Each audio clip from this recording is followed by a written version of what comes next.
Hi there, I'm April Sawtelle and welcome to my channel. I have a pair of my daughter's shorts here. I'm just going to try to mend these without making it too complicated. You can see that that tear comes right down below the pocket. You're going to want a matching thread to do this, some sort of a stabilizer. I'm just going to use an old dryer sheet and I'm going to use a glue stick. The only goal I have for this is to sew this together. I'm just going to turn the shorts inside out. I'm just going to bring this hole together as much as I possibly can by just pulling on the fabric.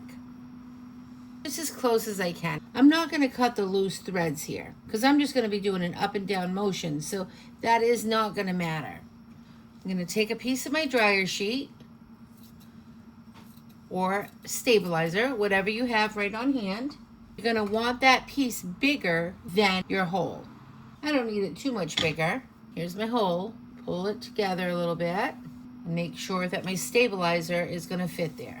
Take the glue stick and I'm just going to lay that right on top of my hole.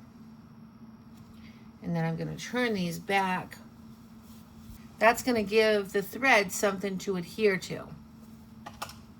Be sure that you have that bottom leg pulled right out so you're not going to sew on top of it.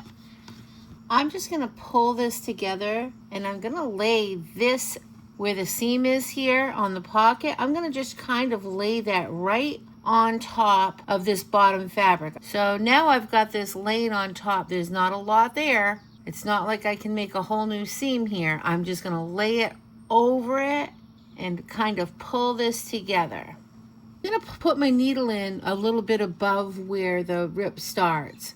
I'm just going to follow this pocket seam here as I'm giving a little tug here to the bottom. I'm just going to follow this line.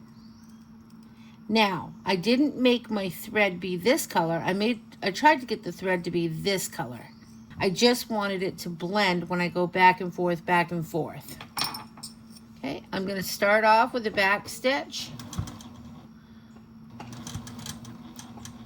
And I'm just going to follow that stitch line down. I'm not going to go this way with that stitch like it does on the pocket. I'm just going to come down and I'll stop below the tear.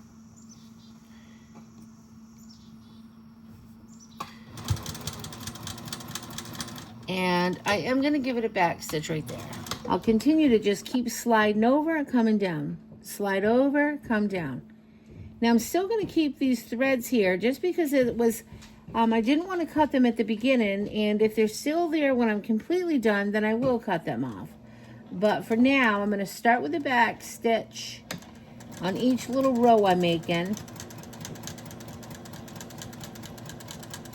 And I'm going to start and stop at about the same point where I started and stopped on each row. You can barely see these threads. When these are on and you've got these all crimped up, you're not going to notice this. I'm going to start with a back stitch and just keep moving my way over and end with a back stitch. I'm just going to do that like 2 more times here.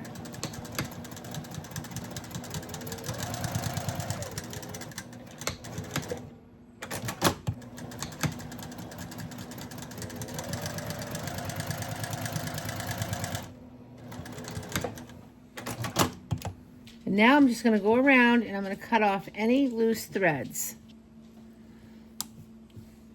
Now, if you have any of those loose scraggly threads that we started with at the beginning, if those are still there, go ahead and just trim those off. So here's the front. And here's the back where we put that dryer sheet as a stabilizer.